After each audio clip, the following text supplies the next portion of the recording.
Fala, leitores da Bíblia.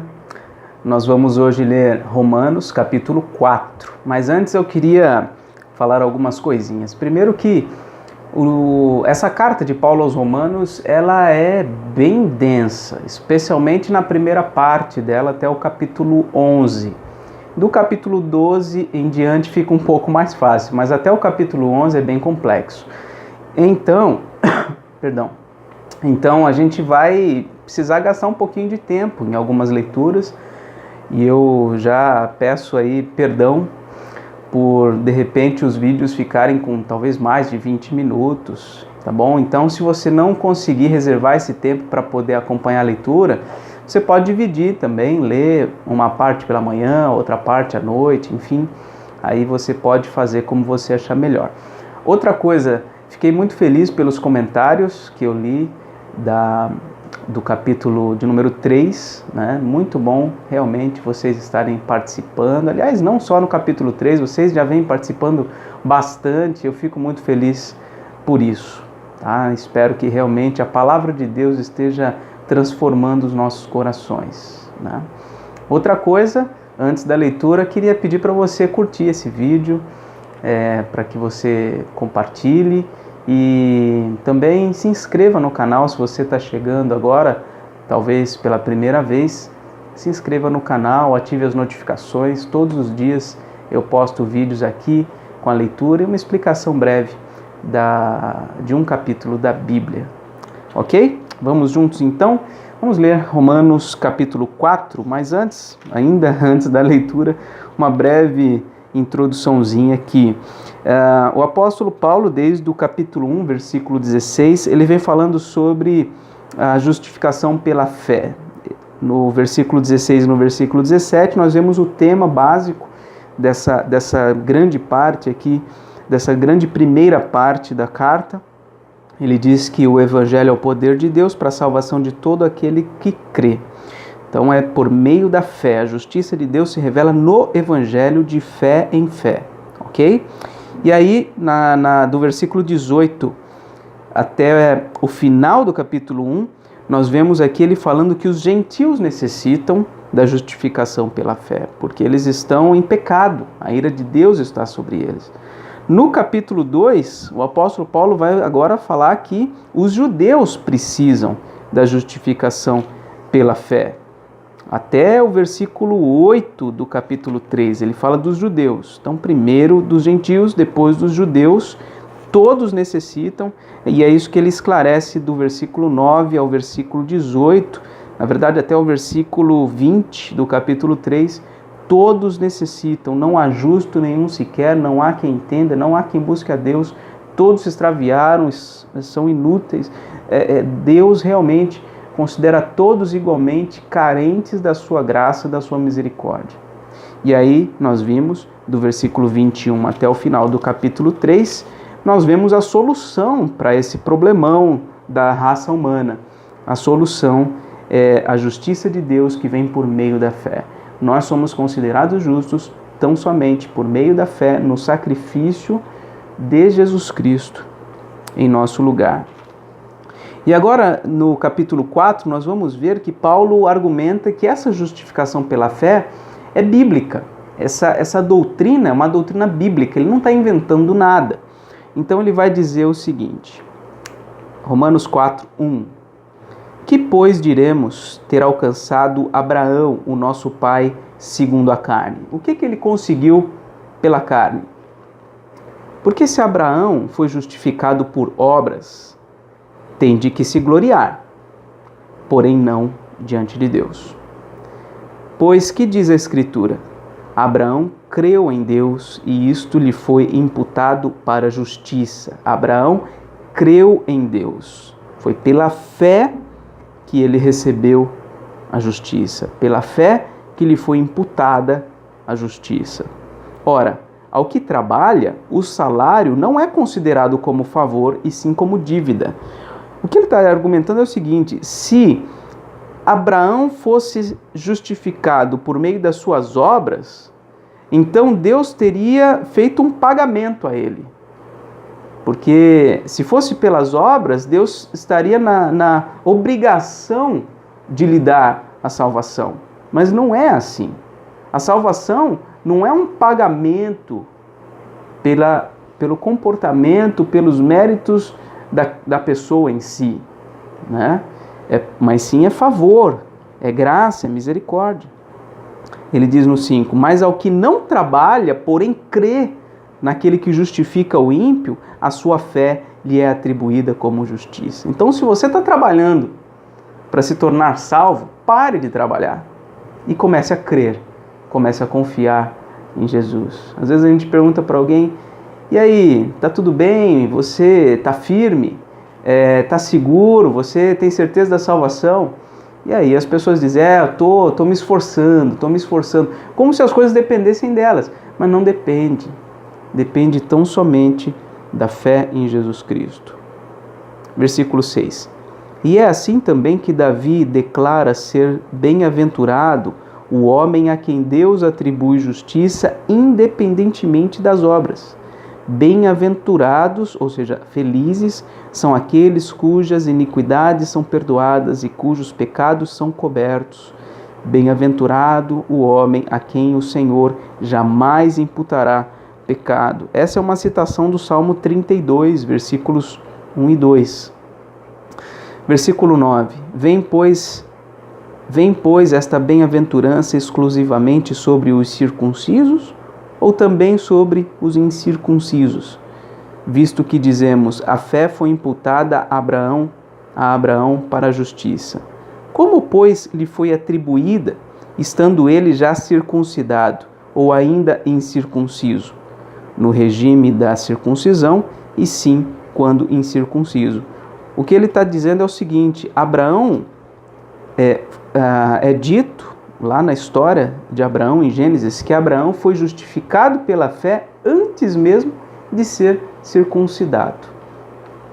E recebeu o sinal da circuncisão como selo da justiça da fé que teve quando ainda incircunciso, para vir a ser o pai de todos os que creem, embora não circuncidados, a fim de que lhes fosse imputada a justiça, e pai da circuncisão, isto é, daqueles que não são apenas circuncisos, mas também andam nas pisadas da fé que teve Abraão, nosso pai, antes de ser circuncidado. Então, ele está dizendo que antes de qualquer coisa, antes de vir a lei, antes de vir a circuncisão, Abraão foi justificado pela fé. Foi porque ele creu na promessa de Deus, de que enviaria, de que ele teria um filho e que ele teria, na verdade, uma descendência enorme, como as estrelas do céu. Ele creu nisso. Quando Deus pediu a ele que entregasse o seu próprio filho para ser morto, ele realmente creu que seu filho poderia até ressuscitar, mas Deus não quebraria a sua promessa. Então ele creu e foi pela fé que ele foi justificado. Versículo 13. Não foi por intermédio da lei que a Abraão ou a sua descendência coube a promessa de ser herdeiro do mundo, e sim mediante a justiça da fé. Pois se os da lei é que são os herdeiros, anula-se a fé e cancela-se a promessa, porque a lei suscita a ira, mas onde não há lei, também não há transgressão. Essa é a razão por que provém da fé, para que seja segundo a graça, a fim de que seja firme a promessa para toda a descendência, não somente ao que está no regime da lei, mas também ao que é da fé que teve Abraão, porque Abraão é pai de todos nós, como está escrito, por pai de muitas nações te constituí, perante aquele no qual creu o Deus que vivifica os mortos e chama à existência as coisas que não existem. Abraão, esperando contra a esperança, creu para vir a ser pai de muitas nações, segundo lhe fora dito, assim será a tua descendência. E sem enfraquecer na fé, embora levasse em conta o seu próprio corpo amortecido, sendo já de 100 anos e a idade avançada de Sara, não duvidou por incredulidade da promessa de Deus, mas pela fé se fortaleceu, dando glória a Deus, estando plenamente convicto de que ele era poderoso para cumprir o que prometera, pelo que isso lhe foi também imputado para a justiça. E não somente por causa dele está escrito que lhe foi levado em conta, mas também por nossa causa, posto que a nós igualmente nos será imputado, a saber, a nós que cremos naquele que ressuscitou dentre os mortos, a Jesus, nosso Senhor, o qual foi entregue por causa das nossas transgressões e ressuscitou por causa da nossa justificação. O apóstolo Paulo está trazendo à memória a história de Abraão para dizer que ele foi salvo, foi justificado pela fé. Ele foi considerado justo diante de Deus, não porque ele mesmo foi justo. A justiça foi imputada a ele, ainda que ele fosse injusto, porque ele creu. A fé foi o ponto-chave, foi a condição, digamos assim, de ele ter sido considerado justo diante de Deus. Se você ler a história de Gênesis, você vai ver que Abraão pisou no tomate várias vezes. No entanto, ele é considerado o pai da fé. Ele negou que Sara fosse sua esposa, dizendo que era sua irmã diante do rei. Até esqueci o nome do rei, o nome do lugar onde ele estava. Ele nem sempre teve um bom procedimento, mas ele creu que Deus cumpriria a sua promessa, e isso foi suficiente para que ele fosse salvo. Uma coisa muito importante a gente entender: como é que acontece essa justificação? Nós vimos que nós somos justificados por meio da fé em Jesus Cristo, certo? O que acontece? Nós somos injustos, nós somos pecadores, né? Como está descrito aqui no capítulo 2, no capítulo 3, nós somos pecadores, somos injustos. Como que então nós podemos sair ilesos da punição de Deus? Porque se somos pecadores, é absolutamente justo que Deus nos condene. Criminosos devem pagar pelos seus crimes. Se nós somos pecadores, é correto que Deus nos puna por causa dos nossos pecados. Então, como que acontece? Qual é a única forma de nós sairmos ilesos? A única forma foi Deus enviando o seu próprio Filho como homem, igual a nós, um ser humano como nós, para que pudesse obedecer perfeitamente a lei de Deus e ser condenado em nosso lugar. Ele foi alguém, um homem, absolutamente inocente, cumpriu perfeitamente a lei de Deus e ele assumiu voluntariamente os nossos pecados. Ele disse: olha, os pecados que estavam sobre o Natan, os pecados que o Natan cometeu, eu vou tomar sobre mim. E Deus, o Pai, aceitou isso, aceitou o seu sacrifício. Então, os meus pecados foram imputados a Jesus Cristo. E ele, na cruz do Calvário, morreu por causa dos meus pecados. Deus, o Pai, descarregou toda a sua ira sobre o seu Filho. A ira que deveria recair sobre mim, caiu sobre ele. Então, a minha injustiça, os meus pecados foram imputados ao Filho de Deus. Em contrapartida, a justiça do Filho de Deus foi imputada a mim. Embora eu fosse o culpado, eu saí como justo ou justificado. Por quê? Porque os meus pecados recaíram sobre Jesus Cristo. Uma das maiores artimanhas de Satanás é quando ele nos tenta sentir, ele nos influencia para que nós nos sintamos culpados, como se Jesus Cristo não tivesse ainda pago pelos nossos pecados. Essa é uma das grandes artimanhas do inimigo, quando ele ele fala aos nossos ouvidos de que nós somos culpados diante de Deus e nós então remoemos aquela culpa. Mas o Evangelho, a boa notícia, é que não há mais culpa, não há mais morte, não há mais condenação para aqueles que estão em Jesus Cristo, para aqueles que creem em Jesus Cristo.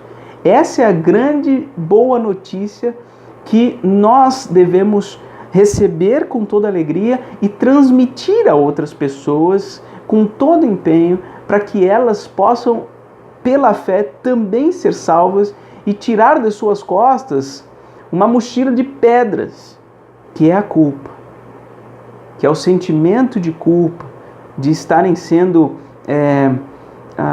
culpadas diante de Deus por causa dos seus pecados. A boa notícia é que, uma vez justificados, nós temos paz com Deus, e é isso que a gente vai ver no capítulo 5, os resultados dessa justificação pela fé, no 5, no 6 em diante, até o capítulo 8, do 5 ao capítulo 8, nós vamos ver os resultados da justificação pela fé.